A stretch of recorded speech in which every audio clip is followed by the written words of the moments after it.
iniciando aí a nossa gravação, certo? Vai estar aparecendo ali para vocês no nosso chatzinho, né, o início, né, da gravação da nossa aulinha de hoje. Né? Essa é a quinta aula da quarta-feira, dia 6/5, né, de 2020, com o 9º ano de Serra, beleza? Né, participantes aí de nossa aula, eu vou citar o nomezinho de todos, ok? E aí, né, vamos começar a visualizar quem são aí os nossos participantes. Né? Temos aí participando de nossa aulinha de hoje 19 alunos do 9º ano. Né? E eu vou citar o nomezinho a título de presença aí. Tudo bem?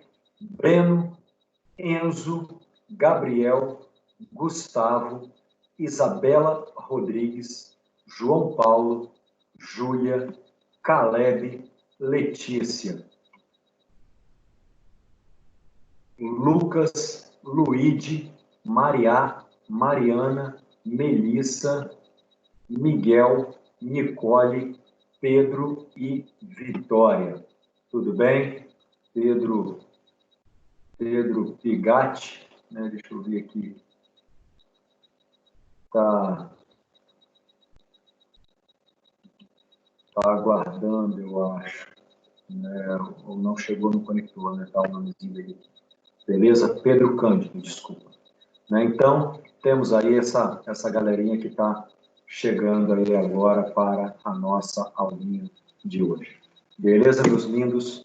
Bom dia, bom dia. Né? Só relembrando aí, hoje na nossa aula, vocês vão ter, né, na presença aí do professor Paulo, né, como professor orientador da aula, e vocês vão ter também a presença do Leônidas, né, que ele vai estar fazendo aí a separação dos conteúdos e dos materiais para a nossa aulinha. Né? Então, assim sendo, meus fofos, né, vocês vão começar a ver que hoje, essa nossa aulinha, nós vamos iniciar o nosso capítulozinho número 8. Vamos falar de Europa, beleza? Aí é só mostrar o Leônidas, a galera gosta. Né? Então, ele está aqui participando efetivamente, né, das aulas de hoje. Né? Ele, daqui a pouco, já vai estar, entre aspas, aí, sabendo mais geografia do que o prof. Paulo. Beleza? Fofinhos, Europa. Aí, né, se nós pegarmos ali na nossa paginazinha, o Caleb está colocando que ele não está me vendo. Né? Caleb, pode ser... Conseguiu resolver? Galera, essa questão, né, de não estar vendo e tal, né, é só fazer um reinício aí, né, do computador que ele volta. Né? Eu, por exemplo, na semana passada, não sei se foi com o 9º ano vocês, mas teve uma turma que eu tive que dar aula, não, foi com o 7º ano de Cariacica. Eu tive que dar aula rádio. O que é aula rádio? Eles só me ouviam. Por quê? Meu webcam não abria nem por reza. Moral da história. Tentei, achei que meu webcam tinha queimado, porque ela estava queimada efetivamente. E aí foi quando, conversando com o Yuri, né, Yuri falou assim, Paulão, tem alguns programas de antivírus que bloqueiam o webcam. E aí eu fui no meu antivírus, que é o Avast, né, e ele tinha uma parte dele aí que bloqueava no webcam, ou seja, quando eu ia entrar como administrador de uma reunião, ele bloqueava no webcam. E aí, quando eu entrava numa reunião, quando eu era administrador, meu webcam funcionava. Aí apaguei o praga do antivírus e, né, deixei aí exposto já, né, dependendo, meu computador já deve ter pego até o Covid, nem sei. Né, mas eu estou sem antivírus por quê? Para poder não estar travando minha webcam. Tudo bem? Fofinhos, pegando ali nossa apostilinha, capítulozinho 134, temos aqui a figurazinha de um vulcão em erupção. Aí ele coloca o seguinte, você sabe qual é o país mais novo da Europa? antes de responder, saiba que ele é assim chamado por ser, né, no território europeu de formação geológica mais recente, né, constituído há cerca de 20 milhões de anos. Ele se localiza na dorsal mesoceânica atlântica, na zona de limite entre as placas norte-americana e euroasiática. Se você pensou a Islândia, acertou, né? Trata-se de um país bastante instável geologicamente, né, com geysers, fiordes extensos, campos verdes, lagos termais, geleiras, né, que cobrem 15% do país. Né, conhecido em inglês como Iceland, né, a Islândia possui 22 vulcões, né, e em plena atividade, sendo, olha o nomezinho aí, né, o nomezinho do vulcão da Islândia. Eu já tentei, tem 4 anos que eu trabalho na Europa, eu não sei falar o nome dessa praga, desse vulcão. Eyjafjallajökull.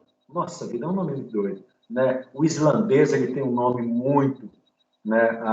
A pronúncia islandesa é uma pronúncia influenciada pelos nórdicos, que é bem representativa. Eu não sei se vocês já assistiram a minissérie Viking, mas o digníssimo Flock, ele vai parar na Islândia, certo?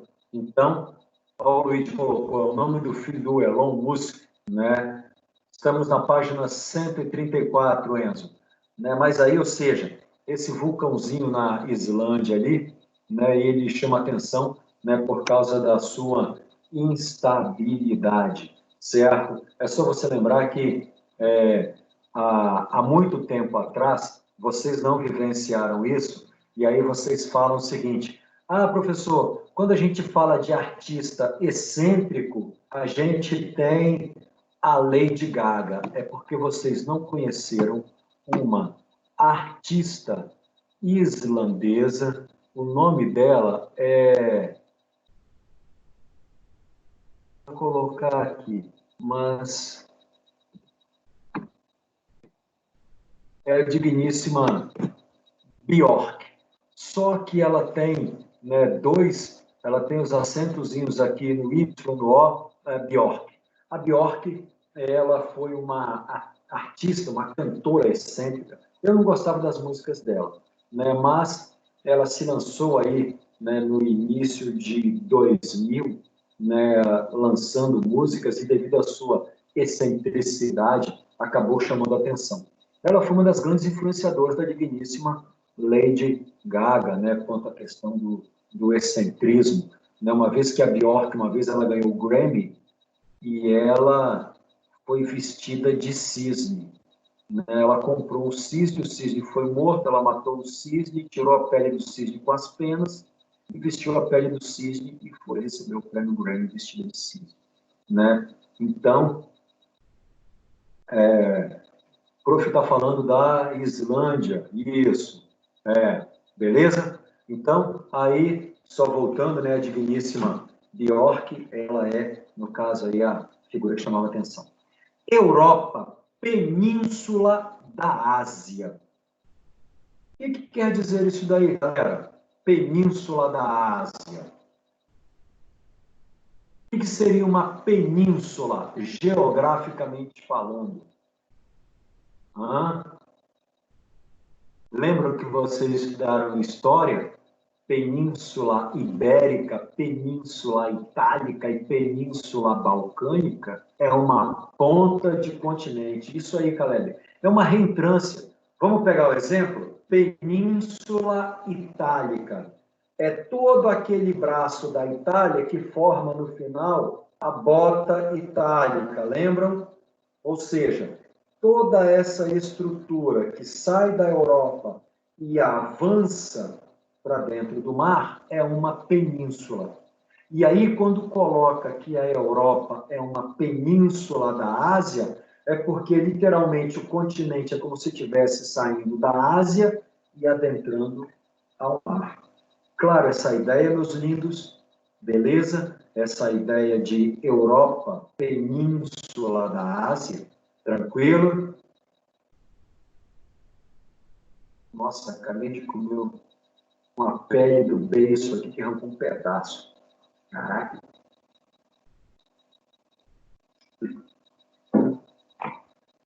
Vamos lá então, meus lindos. Continuando aí. O continente, do ponto de vista físico, é considerado uma península da Ásia. Uma península corresponde a um pedaço de terra cercado por águas, exceto em um ponto que liga a um continente. Então, né, nós vamos ter ali que a Europa, em tese, visualmente, sai, né, da Ásia, né, e adentra ali ao oceano. Tudo bem? Beleza? Vamos lá então, meus lindos. Continuando aí, ó. Fica claro que a separação da Península Europeia para a formação continental teve como fatores a influência de sua formação cultural, em que se destaca a cultura oriental. A sua formação histórica é marcada, né, pela invasão de povos nórdicos, né, e da atual África do Norte, né, e pela ascensão econômica da região. No entanto, ao se observar a imagem, foi possível perceber que a Europa possui também diversas áreas com a mesma característica, né, como, por exemplo, né, a maior península, a Península Ibérica, que engloba Portugal e Espanha, né, e assim a Europa é uma península da Ásia, formando, no caso, com a formação euroasiática ao mesmo tempo. Né? Então, né, a Península Ibérica é uma península da Península Europeia, certo? Chegando aí a nossa regiãozinha, né, meu amigo Pedro Pigatti, chegou agora a Manuela, tudo bem? Galerinha, estamos aí falando do nosso, né, capítulozinho 8, né, do continente europeu, o chamado Velho Mundo. Né? Só relembrando, fora aí do continente europeu que nós tivemos aí os nossos fluxos migratórios, né, dentro de um contexto colonialista, né, em direção ao chamado Novo Mundo e depois ao Novíssimo Mundo. E por isso que a Europa, né, e a Ásia, né, recebem alcunha, e a África de Velho Mundo. Tudo bem? Localização: 10 milhões de quilômetros quadrados. Olha que louco, todo mundo já viu essa imagenzinha. O território brasileiro tem 8 milhões e meio de quilômetros quadrados aproximadamente. A Europa, 10,5. Então, estamos falando de uma diferença de território de um continente para um país. Todo mundo já viu aquele mapinha que mostra quais são, né, os países europeus que cabem dentro do território brasileiro.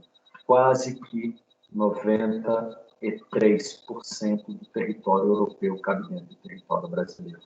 Beleza? Então, é a hora que, quando nós falamos de Brasil, é por isso que a galera fala que o Brasil é um país de proporções continentais. Por quê? Porque, teoricamente falando, o nosso território aí abrange grande parte do território, né, do continente europeu, né, e abocanha aí uma grande quantidade dos seus países. Beleza até agora, meus lindos? Tá tranquilo? Tá todo mundo conseguindo me ouvir? Conseguindo me ver numa boa? Beleza? Professor, do que a economia norte da Macedônia vive? Galera, essa porção ali que compreende, né, uma porção ali, né, desse velho mundo, pegando, por exemplo, a digníssima, né, Macedônia, né, onde a gente tem a figura do Alexandre o Grande, né, o grande ícone ali, a gente vai ter a questão do turismo. Né, essa porção, digamos assim, mais histórica da Europa, né, vive da questão, né, principalmente relacionada à questão de um atrativo turístico muito grande. Né? Só que a gente tem que estar entendendo que essa base econômica está em franco declínio, né? Uma vez que o continente europeu assolado, né, pela Covid, né, está aí, né, aos trancos e barrancos. Né? Aí o Caleb está bem perto da Grécia, sim, né? A Grécia também, né, sofreu, a Grécia teve grandes momentos de perdas ali. Né? Eu não sei se vocês chegaram a ver isso, mas a Grécia, por exemplo, né, a economia dela é literalmente quase que 100% turismo. E a Grécia, após a guerra dos Balcãs, né, ela teve um problema relacionado a um choque econômico muito grande. Sabe por quê? Porque no conflito dos Balcãs, a OTAN, né, utilizou balas envelopadas, o chumbo envelopado com a urânio empobrecido.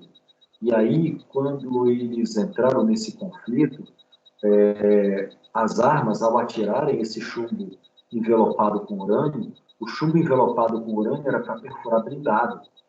E aí, o que acontecia? Quando o chumbo atingia os blindados envelopados com urânio, gerava uma microfissão nuclear e gerava uma pequena nuvem de radiação de baixa intensidade. Só que essa nuvem de radiação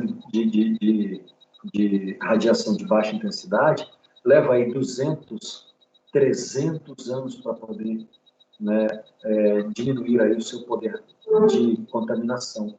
E essas nuvens, né, elas foram em direção à Grécia, né, e a Grécia tomou um baque muito grande, né, com o conflito nos Balcãs, né, devido à sua economia, né, primordialmente ser através, né, do setor terciário, né, focado no turismo histórico. Tudo bem? Mas vamos lá, queridos, voltando aí. Localização, né? A Rússia, né, possui uma parte na Europa e outra na Ásia, preenche a maior parte de sua porção oriental, né? Quanto à sua posição, o continente europeu possui ao sul o Mediterrâneo, o norte o glacial ártico, né, como o Mar do Norte, Mar da Noruega e outros, a oeste o Atlântico, né, predominantemente na zona temperada. Então, é a hora que os climas europeus serão predominantemente temperados. E aí, queridos, olha como que é difícil estudar o clima na Europa. O clima na Europa, que é influenciado pela continentalidade, clima temperado continental. O clima da Europa, que é influenciado pela maritimidade, clima temperado marítimo. Né? Você pode ter ali o temperado atlântico, assim como o temperado mediterrâneo. Então, é só você ver o posicionamento quanto ao zoneamento climático que você consegue definir, no caso aí, a formação, né, tanto vegetacional quanto do clima. Tudo bem? Quanto à longitude, está localizada em sua maior parte no hemisfério oriental, sendo cortada em sua porção ocidental no meridiano de Greenwich. Assim, a Europa é um continente do hemisfério norte e, principalmente, do hemisfério oriental do planeta. Limita-se pela Ásia a leste e 2 países se destacam em suas duplas fronteiras, a Rússia e a Turquia, né, com o Oriente Médio, né, que faz também fronteira marítima com a África pelo Mediterrâneo. E o Estreito de Gibraltar, né, também se destaca ligando a Península Ibérica à África.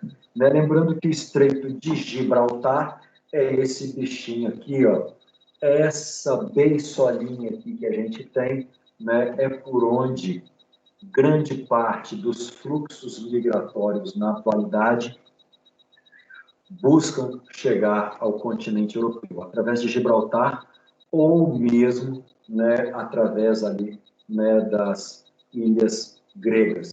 Né? A principal delas, vimos num documentáriozinho do ano passado, é a ilha de Lesbos. Na ilha de Lesbos tem uma história interessante, né, que, segundo a mitologia, era a ilha onde viviam aí as guerreiras, né, e que essas guerreiras, né, elas não necessitavam de homem, né, daí vem a questão, né, da terminologia lésbica, né, então, na ilha de Lesbos, ela ficou famosa por isso. Tudo bem? Né, e é o ponto ali onde imigrantes, né, que advêm ali do leste europeu, né, chegam ao continente, né, via ilha de Lesbos. Ok?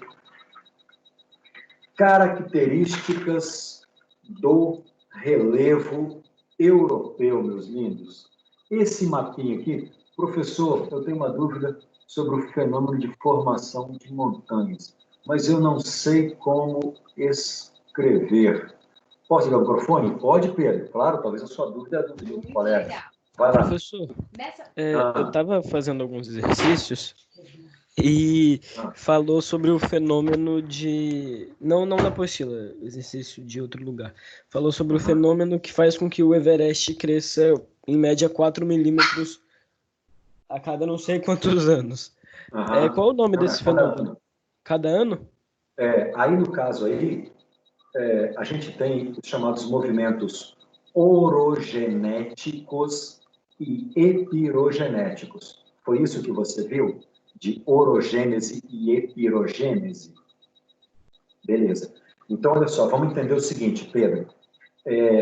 O Everest, assim como também as cadeias montanhosas que temos na Europa, como exemplo, os Alpes, são frutos de movimentos orogenéticos. O que são movimentos orogenéticos? São aqueles movimentos que nós chamamos horizontais, de colisão de placa. Então, o que vem a ser a orogênese? Aí, pegando a título o seu exemplo Everest, vai ocorrer o choque de placas tectônicas. E ao ocorrer o choque de placas tectônicas, a placa mais densa, mais pesada, mergulha por baixo da placa mais leve. Lembra daquele exemplo que o prof deu lá no sexto aninho para vocês? Se eu boto flutuando um pedaço de isopor e um pedaço de madeira, e eu empurro os dois flutuando, o isopor não vai ficar por cima da madeira, porque o isopor é menos denso, é mais leve. E aí, quando uma placa oceânica colide com uma placa continental, a placa continental ela é mais leve. A placa oceânica é mais pesada, pois tem o peso do oceano por cima dela. E ela foi comprimida e ela tem uma espessura menor do que a placa continental. E aí, nesse choque, a placa oceânica mergulha por baixo da placa continental. E aí, o que vai acontecer? É quando vai acontecer o enrugamento da placa continental. E aí, esse enrugamento, fruto dessa pressão horizontal, promove a formação dos dobramentos recentes das cadeias montanhosas. E aí, o nome desse fenômeno é orogênese. A orogênese nada mais é do que o fruto do enrugamento.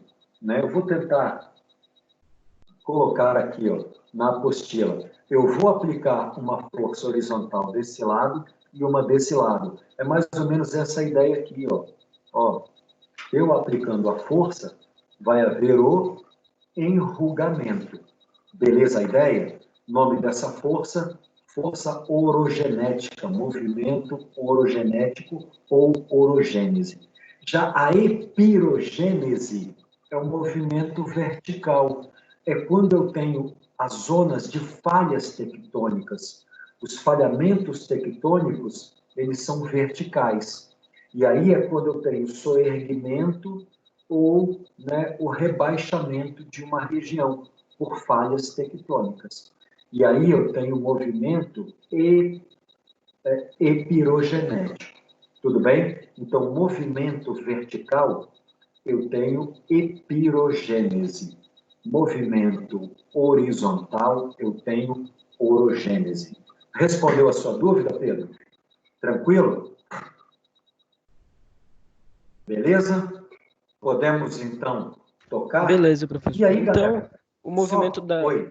Então, o movimento da placa indo-australiana contra a placa euroasiática é muito grande, né? Porque 4 milímetros no ano é consideravelmente, um aumento considerável. Uhum. Mas aí a gente tem que entender o porquê que ele não chega aos 9.000 metros. Ele cresce um pouquinho, desaba um pouquinho, entendeu? Cresce um pouquinho, desaba um pouquinho. A própria condicionante atmosférica leva a isso, né? É por isso que a cada ano, se você pegar, ele tem uma altitude diferenciada. E isso acontece com todos os dobramentos, beleza? Você vai ter a ação interna, que faz crescer, mas a ação externa faz diminuir. Tranquilo? Beleza? E aí, fofinhos, olha só, falando um pouquinho das características do relevo europeu, a gente vai entrar, inclusive, até numa temática justamente nisso do que o Pedro citou aí agora, que é a questão do posicionamento, né, da Europa quanto à questão das placas tectônicas. Pois bem, lindos, vamos lá. O relevo é muito, né, diversificado e fragmentado. possui ilhas e é constituído basicamente por maciços antigos, né? Ou seja, maciços antigos são, né, no caso aí, os chamados escudos cristalinos. Planícies, no caso aí, né, são as nossas áreas de deposição, né, e alguns dobramentos modernos. Então, quando a gente fala, né, da questão da base do relevo europeu, a base do relevo europeu ela tem dobramentos antigos, bacias sedimentares e dobramentos modernos. Então, ele tem as 3 bases de relevo que nós estudamos. Maciços antigos ou escudos cristalinos, bacias sedimentares, onde temos as planícies, e os dobramentos modernos, onde nós temos as áreas de cadeias de montanha. Claro, isso até agora? Beleza, filhinhos? Tranquilo? Os Alpes suíços são frutos de dobramentos, sim. Né? No caso aí, né, os Alpes são frutos desse processo. Né? A gente tem aí, no caso aí, uma orogênese lenta que vai estar acontecendo ali na região alpina. Beleza? E aí, vamos lá. Continuando. Né, a gente tem, exemplo, o Pirineu, total estabilidade geológica. Né, os montes Urais, que vão estar separando, né, ali, teoricamente falando, né, a Ásia da Europa, né, naquela fronteira Rússia ali. E aí, quando nós falamos, né, da questão da instabilidade europeia, há muito tempo atrás, eu li uma matéria sobre a Grécia, aonde na Grécia a gente vai ter aí a questão de uma cultura, né, bem representativa. Quem aqui assistiu ao filme 300 de Esparta? O filmezinho do digníssimo Leônidas, que está aqui, ó, Leônidas, que derrotou o Xerxes, que está lá do lado de fora do meu quarto. Né? Então, o 300 de Esparta tem uma cena, Luigi, eu 5 vezes, massa, Luigi, eu também já assisti umas 5, 6 vezes. Minha esposa fala assim, você é doido, você assiste um filme várias vezes. Galera, quanto mais você assiste um filme, mais você presta atenção nas pequenas nuances que o filme tem. Então, quando você tem a figura de um cara que escreve, de um roteirista, os caras eles vão colocar uns pormenores no filme que você assiste uma vez, você não pega, você tem que assistir 2, 3, 4 vezes, que é aí que é o máximo. Então, olha só, deixa eu ver, como os montes Urais se formaram se eles estão no meio da placa euroasiática. Aí, Pedro, a gente tem que entender um processo de separação da Pangeia, né? E eles são, no caso aí, vamos entender da seguinte forma, houve a formação, houve o dobramento, porém, aquele processo, vamos dizer assim, orogenético já não está mais tão evidente. Mas aí você vai ter a formação recente, tudo bem? Porque essa formação recente, a gente está falando lá da era Mesozoica. Iniciou-se lá, aí, por estruturação da própria placa, parou, mas é uma formação recente. Beleza? Tranquilo? É o mesmo caso do digníssimo dos Alpes. Né? Iniciou lá e a orogênese parou, mas não deixa de ser um dobramento. Tranquila a ideia? Beleza? Ok? E aí, então, continuando, né? Aí o que acontece? A cultura grega ela é bem influente. E aí, para quem assistiu ao 300 de Esparta, tem uma cena em que o Leônidas ele escala uma montanha, pois ele precisa conversar com o oráculo sobre essa incursão do Xerxes, se daria certo ou não. E aí o Leônidas, ele chega no topo dessa montanha, ele escala na unha, né? O cara é brutal, ele chega no topo dessa montanha para conversar com o oráculo. E aí o oráculo, que são anciões, velhos, eles vão conversar com a pitonisa. Teoricamente falando, a pitonisa é quem, entre aspas, incorporava os deuses. E aí tem uma cena que uma bela moça, de pele muito branca, ela começa, tipo, recebendo um espírito. ela balanga para um lado e para o outro para quem assistiu, e aí ela desmaia. Ao desmaiar, os anciões começam meio que com uma conotação meio que luxuriosa, lamber e cheirar e perguntar a essa bela moça tudo o que o Leônidas perguntava. E aí é hora que eles ouviam o murmúrio, o sussurro que ela fazia, e eles interpretavam isso e falavam para o Leônidas. E aí foi quando eles falaram para o Leônidas que o Leônidas não poderia enfrentar o Xerxes, pois o exército do Xerxes era assustador e não sei o que lá. E aí o Leônidas tem uma fala fantástica. Ele vira para esses anciões e fala assim: eu tenho a geografia ao meu favor, né? O Pigatti colocou aqui, eles eram farsantes e tal, né? Não, a gente vai chegar na história. A gente vai chegar através da ciência para saber o que era. E aí, olha só, aí é quando o Leônidas fala que tinha geografia, pois ele ia cercar o exército do Xerxes na zona de encosta das Termópilas, que era um local onde você tinha, de um lado, digamos assim, um despenhadeiro que impedia a passagem do exército do Xerxes, que ali estava chegando. E eles tinham que passar por essa zona. E aí era quando formava ali um paredão de espartanos e não tinha como o exército persa se espalhar. E aí foi quando o Leônidas falou isso e ele desafiou, né, esses, né, digamos assim, anciões, e ele desceu e falou que ele ia vencer.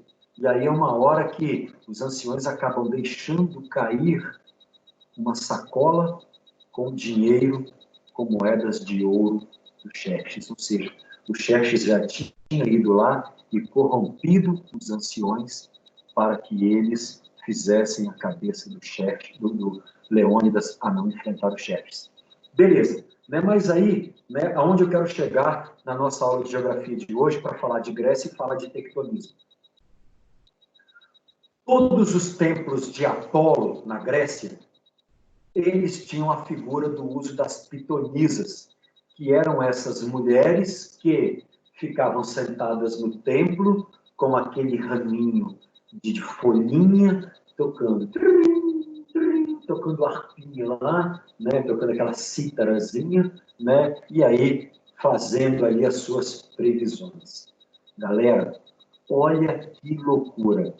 Matéria da revista Scientific American, se não me falha a memória, no ano de 2002 para 2003, foi quando eu li essa matéria. Eu, inclusive, apresentei até ela num trabalho de geologia, né, na minha turma, quando eu estava finalizando o meu curso na UFRGS. Né? E aí o que acontece? Os cientistas começaram a fazer um mapa geológico de todos os templos de Apolo na Grécia. E olha que loucura.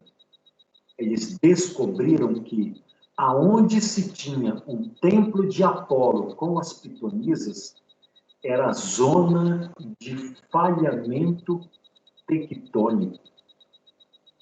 E aí a ciência entra de forma maravilhosa. Se eu tenho uma zona de falhamento tectônico, eu tenho aquela imagenzinha que vocês já viram mostrando às vezes um templo na Grécia com uma fonte de água borbulhando. E essa fonte borbulhando, saindo vaporzinho. Por quê? Zona de falha geológica. E aí, os cientistas falaram assim, caraca, será que o gás que emana dessas fontes não seria o Deus que toma o corpo das pitonisas?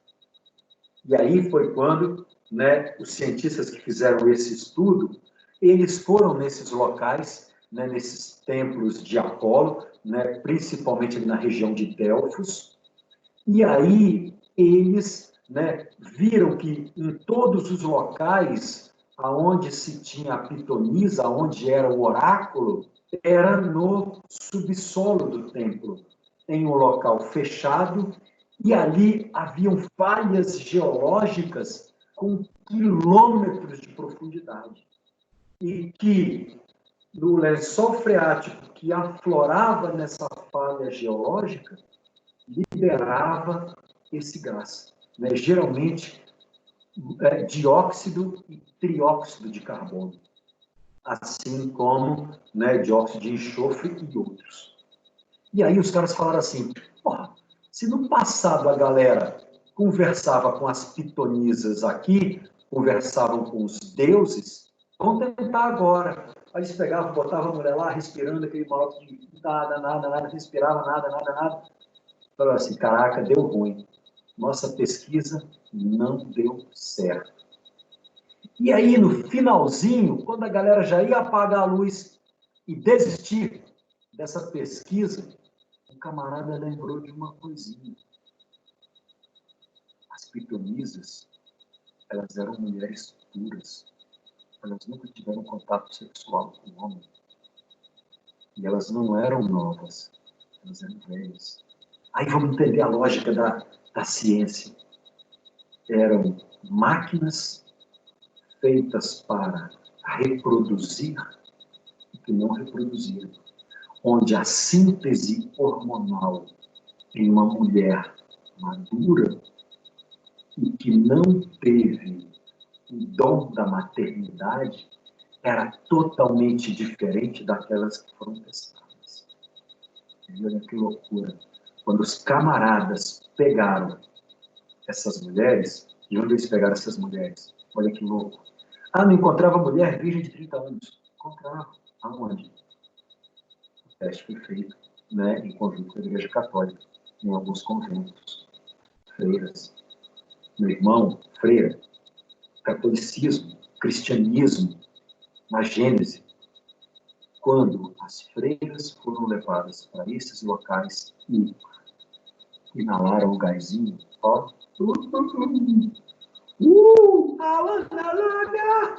every day and every night.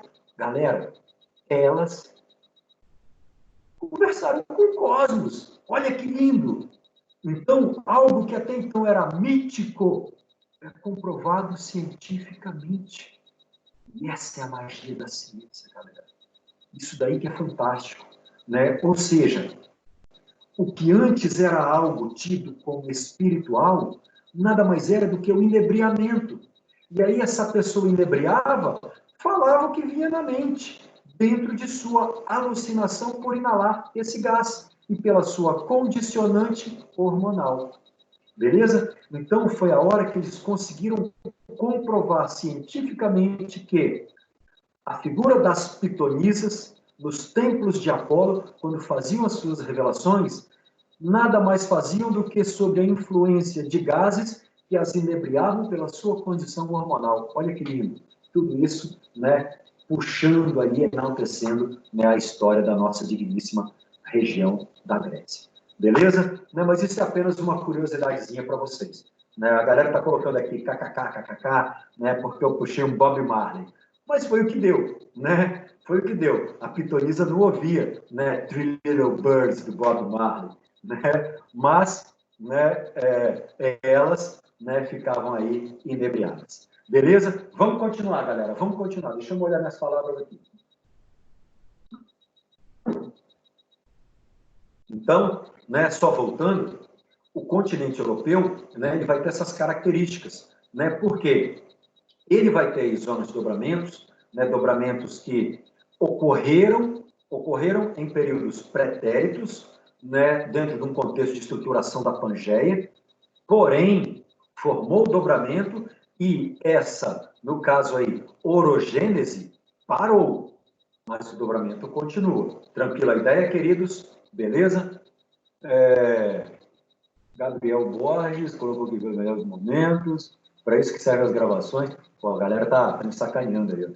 Não, mas, né, faz parte, a gente tem que, né, fazer um malabarismozinho. Né? Então, né, voltando aí. Né, né, galerinha, massa. Também amo vocês, galera. Mas vamos lá, vamos continuar. Né? Então, é a hora que nós vamos perceber aqui, né, no nosso mapinha das placas tectônicas, que a gente vai ter uma zona de convergência ainda atuante. Porém, os dobramentos que foram formados em tempos passados, pretéritos, continuam sendo dobramentos. Tudo bem? O movimento foi recente. Então, se o movimento foi recente, considera-se recente. Pipipipipi ainda tá? Deixa eu ver aqui o volume. Rapaz, eu abaixei essa praga desse volume. Eu lembro que a galera fala do ouvido aí, que está ouvindo pipipi, eu abaixo, eu acho que eu estou clonado. Né? Beleza. Né? Falar que ama todo mundo é coisa de maconheiro. Não, não. O amor, the love's in the air. Né? O amor está no ar. Vamos lá. Então, voltando aqui, galera. Né? Então, olha só. Continuando aqui. A galera falou que tá. Estão ouvindo aí do PPP? Eu não estou ouvindo, galera. Eu, inclusive, abaixei aqui, porque às vezes é o barulhinho do fórum, né, do chatzinho da galera ali. Mas eu abaixei aqui, né, e... Tá, beleza. Mas vamos lá, a gente está chegando aí, né, vamos ver de nossa aulinha ali. Tudo bem, meus lindos? E aí, olha só, continuando ali, né, dentro desse contexto de estudar a geologia, né, do continente europeu, a gente parte ali para a páginazinha 137, meus camundongos. Na páginazinha 137, o Interdisciplinando fala das casas flutuantes na Holanda, 137, né? As casinhas aquáticas. Nessas casas aquáticas, vamos lembrar o seguinte, e a Holanda, ela tem o nome de Nederland, ou Países Baixos, né? Ou seja, a Holanda, grande parte do seu território estava abaixo da linha d'água. É por isso que a Holanda fazia uso dos seus cataventos e a estruturação de polders. Vou escrever aqui para vocês, meus lindos. Polders. A figura dos polders nada mais era do que o represamento de território do mar, onde ali eles avançavam mar adentro, o mar estava ali ocupando. E aí, ao avançar mar adentro, eles cercavam aquela área. Ao cercar aquela área, eles faziam uso dos cataventos para retirar a água do mar. Ao retirar a água do mar, aquela área ali era utilizada, né, como espaço, né, para a construção de casas e tudo mais. É por isso que grande parte da Holanda, né, é cortada por esses canais e você vai ter aí a figura de inúmeras embarcações que são utilizadas, né, na forma aí de casas. Né? O exemplo que nós temos aí das casinhas flutuantes, né, são esses barquinhos aqui, e não esses daqui que estão flutuando, né? São esses barquinhos aqui. Que você mais olha aí, né, são casinhas, barquinhos, um colado atrás do outro aí, que a galera utiliza. Né? Só relembrando, né, a Holanda, Países Baixos, hoje chama a atenção do mundo, né, pela sua multiculturalidade. Né? A sua multiculturalidade é muito grande. Né? Eu acho massa, né, até a título de curiosidade, né, o meu sogro, ele viajou para a Europa. Né? E aí, quando eu paro para ouvir as histórias dele na Europa, é massa, porque ele é aqueles italianões. Eu já contei a história do foguete com ele. Né? Lembra da história do foguete? Né? Então, foi a hora que o meu sogro tem inúmeras histórias. E aí, moral da história, meu sogro foi visitar a Holanda, galera. Imagina, né? Aquele italiano que fala, porra, caraca, caralho, né? Então, bem puxado no italiano mesmo. E aí ele foi visitar a Holanda. Galera, na Holanda, a questão é tão diferente da nossa cultura que a prostituição, ela é uma profissão regulamentada por lei.